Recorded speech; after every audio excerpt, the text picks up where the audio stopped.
안녕하세요. 장자 읽어주는 여자입니다. 오늘도 장자 놀고 놀다 이 책과 함께합니다. 오늘 소개할 내용은 서여유에 나와 있는 대붕의 구만리 장천으로의 비상, 즉 자기 변형의 4단계에 관한 내용입니다. 시작합니다. 몇 해 전 장자 강독을 하던 중 학동들로부터 들었던 질문 하나가 문득 떠오른다. 장자가 서여유에서 구만리 장천을 비상한 대붕을 예찬한 건 충분히 이해가 갈 노릇이나 역시 장자가 그 다음 절에서 언급하고 있는 매미와 새끼 비둘기의 조롱에 대한 비유는 무슨 뜻인지 잘 이해하기 힘듭니다. 서여유의 다음 단락에는 이런 말이 있습니다. 요임금이 나라를 허유에게 물려주겠다고 하자 허유가 사양하면서 말하기를 왕께서 다스려 세상이 이미 좋아졌는데 제가 왕이 되는 것은 오직 이름만을 위한 것 아니겠습니까? 이름이란 실제의 손님일 뿐입니다. 뱁새가 깊은 숲속에서 둥지를 틀고 사는 데는 가지 하나면 족하고 두더지가 겨울에서 물을 마실 때는 배를 채울 한 모금의 물만 있으면 됩니다. 고 했습니다. 그렇다면 이 구절은 매우 혼란스러운 문제를 제기해 주는 것이 아닌지 대붕의 비상과 뱁새의 소욕지족, 상충되는 듯 보이는 양자 사이에서 무엇을 어떻게 이해하고 사유하는 게 좋을까요? 해남의 대흥사에 가면 일지함이 있다. 몇 해 전에 그곳에 가본 적이 있다. 다선으로 추앙받는 초이선사의 진영이 모셔져 있는 단출한 암자가 인상적이었다. 그곳의 주지스님이 일행에게 일지라는 이름의 내력을 설명하는 자리에 서여유의 한 대목을 차지하는 허유의 이야기가 빠졌던 것이 못내 아쉬웠던 기억이 난다. 그러고 보면 무의자의 시의 구절이 재미지 않을 수 없다. 길고 짧음은 비록 다를지라도 자적함을 빠뜨리지 않나니. 시인은 여기에서 대붕의 구만리 장천으로의 비상과 뱁새의 일지의 만족이 길고 짧음에는 차이가 있다 손치더라도 그 유유자적함에는 차별이 있을 수 없다고 본 뜻이리라. 시인의 생각에 전적으로 공감하지 않을 수 없다. 다만 여기서 한 가지 짚고 넘어가지 않으면 안 되는 대목이 있다. 대붕은 자기 자신의 일생일대의 명운을 걸고 비상을 시도했고 그 비상을 통한 대자유의 지대, 즉 텅 빈 공의 본향으로 자신을 쏘아 올렸다. 익숙했던 삶의 터전을 벗어던졌다. 그동안 쌓아왔던 재산과 소유와 관계를 내려놓았다. 힘들고 고통스럽게 이룩했던 안정의 바탕을 팽개치고 새로운 차원의 삶의 지대로 스스로를 내맡겼다. 그의 도전과 추구는 참으로 가상하다. 자신의 에고를 내려놓고 아무것도 없는 공의 지대로 발을 들여놓는 그의 행보에 박수를 치지 않을 수 없다. 그런데 세상 일이란 꼭 그렇지만도 않는 모양이다. 일생일대의 대전환의 노력에 모든 것을 쏟아붓는 대붕의 비상을 조롱하는 무리들이 있으니 말이다. 다름 아닌 매미와 새끼 비둘기들이다. 매미와 새끼 비둘기가 그것을 보고 함께 웃으며 말합니다. 우리는 기껏 날아보아야 느릅나무나 박달나무에 다다르는 것이 고작이지. 어떤 때는 거기에도 미치지 못하고 떨어지고 만단 말이야. 그런데 구만리를 날아올라 남쪽으로 가다니. 세상사 사는 것도 마찬가지가 아닐까 싶다. 사돈네 팔촌이 논을 사도 배가 아프다는 말이 있긴 하지만 이 경우는 어떤가? 의식의 문제에 있어서는 앞서가는 의식을 늘 뒤에서 잡아당긴다. 뭐든지 먼저 가는 이가 있으면 나중 가는 이도 있게 마련이다. 앞서가는 이가 끌어주니 뒤따라가는 이들은 안심이 될 터이다. 문제는 인간의 에고에 있다. 남보다 뒤지는 걸 싫어하는 게 에고의 특성이다. 나보다 잘 나가는 사람은 싫다. 잘 나가면 대중들의 에고의 표적이 된다. 그래서 앞선 의식을 조롱하고 비난한다. 뒤에서 밀어주지는 못할 망정 잡아당긴다. 매미와 새끼 비둘기는 다른 누가 아니다. 바로 나일 수도 있고 우리 가족이나 친구일 수도 있고 경쟁자일 수도 있다. 장자는 교묘하게 여기 매미와 새끼 비둘기를 등장시켜 우리를 괴롭힌다. 마치 우리에게 정신 똑바로 차리라고 기합을 주는 것 같다. 뒤에서 쏟아지는 온갖 조롱과 비난과 야유에 가녀치 말자. 내버려 둘 일이다. 그러고서 곧장 자기 자신만의 길을 가야 한다. 붕새가 비상하는 모습은 참으로 아름답다. 붕새의 변형이 못 생명들에게 전범이 되는 그때 그를 비난하고 조롱했던 매미와 새끼 비둘기들에게는 각성의 순간이 다가온다. 그리하여 그로부터 희망을 내올 것이다. 꿈을 갖고 붕새가 갔던 그 길에 도전장을 내밀 것이다. 얼핏 보면 매미나 새끼 비둘기의 비유와 뱁새의 일지는 큰 차이가 없는 것 같다. 하지만 그렇지 않다. 비유의 쓰임의 상황과 경우가 다르다. 앞에 매미들의 경우 비움과 변태에 대한 모종의 결단과 용기가 부족하다.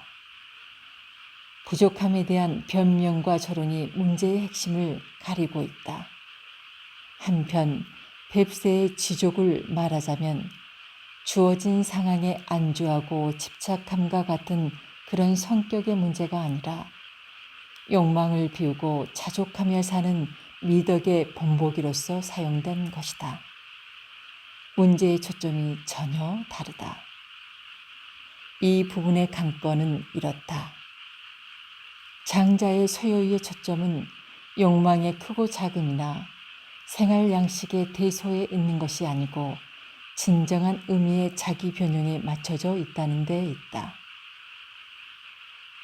소요유 편의 본 구절에 대한 나의 해석을 한번 들어보자. 소요유가 독자에게 보내는 메시지는 궁극적으로 내 안에 우주적 크기의 참나가 갖추어져 있음을 발견하라는 것이다. 소화에 만족하지 말고 진실로 내 안에 있는 온 우주를 깨닫고 회복하라는 것이다. 그러기 위해서는 지금의 처지에 적당히 안주하지 말아야 한다. 물고기는 알에서 깨어나야 하고 작은 물고기는 등 길이만 해도 몇 천리나 되는지 모르는 큰 물고기로의 자기 변형을 깨야 한다. 그뿐 아니다. 자기 만족에 안주하는 것도 경계해야 한다. 아무리 큰 물고기일지언정 다시 한번 변형을 시도한다. 그리하여 어마어마한 크기의 붕새로 변신에 성공한다. 이제 물고기가 붕새가 되었다. 바라보고 생각하는 차원이 다르다. 물고기는 접촉되는 3차원의 세계만을 지각하는 데 그치나 붕새는 4차원의 시공 속으로 비상할 수가 있다. 그러고 나서도 거기에 그치지 않는다. 아지랑이며 티끌도 살아있는 생명체들이 서로 숨을 뿜어주는 것이었구나. 하늘은 푸르고 푸른데 그것이 하늘의 본래 색깔일까? 끝없이 멀기 때문에 푸르게 보이는 것은 아닐까? 구말리 창공에서 내려다본 세계는 달랐다. 높은 곳에서 아래를 바라보니 발 아래 온 세상이 마치 아지랑이나 뿌연 티끌처럼 가물가물하다. 그것들은 혹 생명체들 서로 간에 내뿜는 기운 같은 것이 아닐까. 서로가 서로의 덕으로 존재하는 존재계의 비밀을 엿본 듯 신비롭다. 푸르디 푸른 그 색깔은 본래의 색깔이 맞는 걸까? 아니면 나만의 시각에 비추인 주관적인 색깔인 것인가? 그 속에 있을 때는 보이지 않던 것들이 보이고 그 속에 있을 때는 크게 보였던 것이 아무것도 아니게 보인다. 그것 아니면 안 된다고, 그것 없으면 못 산다고 목숨 걸고 싸웠던 것들이 저 위에서 내려다보니 사소하기 그지없다. 초탈의 경계에서 본 세계는 지금까지 알아왔던 세계와는 차원이 다르다. 그러는 가운데도 그것들은 서로가 서로에게 자신의 기운을 내뿜어준다. 너 없으면 나도 없고 나 없으면 너도 없다. 모기가 없으면 사람도 없고 해충이 없으면 익충도 없다. 낮은 곳에서는 보이지 않던 것들이 높은 곳에 오르니 비로소 보인다. 가까운 곳에서는 보이지 않던 것들이 멀리서 보니 보인다. 대붕이 가야 할 길은 험하고 또 험하다. 장자는 바닷바람을 일으켜 그것을 타고 날갯짓을 하여 구말리 창촌으로 치솟아 오르라고 한다. 익숙한 현실, 자족적인 생활 방식, 안정된 생활 리듬을 깨부수고 형이상학적 하늘, 그 미지의 공간으로 참된 비상, 참된 해탈을 도발하라고 한다. 이것이 바로 장자가 말한 대붕의 비상이다. 그러므로 장자가 말하고 있는 대붕의 비상은 욕망의 크기의 학대 재생산과 같은 물량적 크기의 증대에 그 초점이 있지 않다. 참된 자기 비움, 에고의 무화에 그 초점이 있다. 그렇게 함으로써만 풍세는 우하유지양, 즉 아무것도 없는 본원의 고향에 도달할 수 있게 된다. 구말리 창천으로의 비상을 위한 결정적인 열쇠가 있다. 바람의 크기다. 풍세의 비상이 성공적이기 위해서는 반드시 바람이 있어야 하고 그것도 돛타운 바람이어야 한다. 괸물이 깊지 않으면 배를 띄울 수 없다. 혹 곰불나무랭이는 띄울 수 있을지 모른다. 혹 종이배는 띄울 수 있을지 모른다. 배를 띄우기 위해서는 물이 깊어야만 한다. 바람이 두텁게 받쳐주지 않으면 날개를 띄울 수가 없다. 바람의 크기가 문제다. 그것도 돛타운 바람, 돛타운 수련, 돛타운 믿음, 돛타운 공부, 돛타운 용기라야 한다. 이것이 진짜 바람이다. 대붕이 날개를 솟구치기에 충분한 바람, 그 바람이 없이 무하유지양으로의 비상은 불가능하다. 설령 올랐다가도 추락하기 십상이다.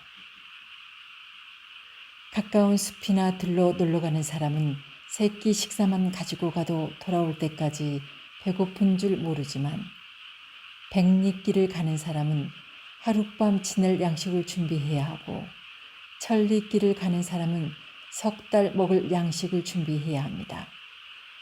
매미나 새끼 비둘기 같은 미물이 이를 어찌 알겠습니까? 작은 알무로 큰 알을 헤아릴 수 없고 짧은 삶으로 긴 삶을 헤아릴 수 없습니다. 그것을 어찌 알 수 있겠습니까? 아침에만 피는 버섯은 밤과 새벽을 모르고 여름 한철 사는 메뚜기는 봄과 가을을 모릅니다.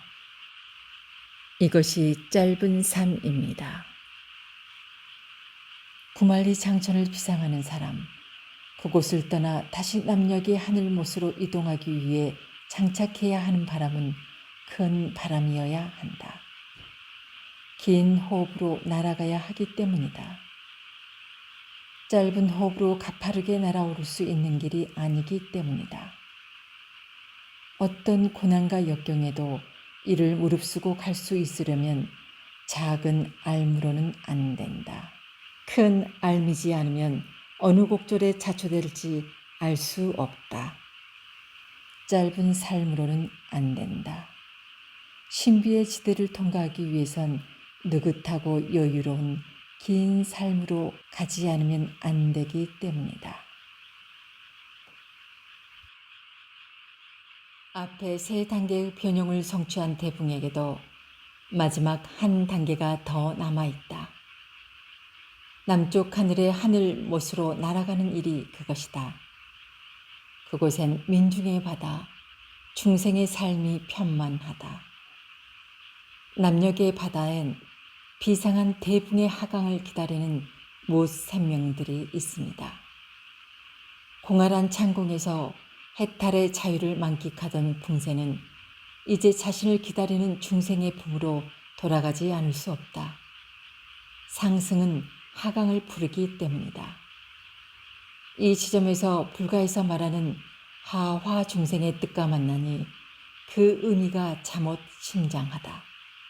상구보리 위로 참다운 깨달음을 얻은 구도자는 하화 중생, 아래로 내려가 중생과 하나 됨으로써 불의의 도를 완성하게 된다.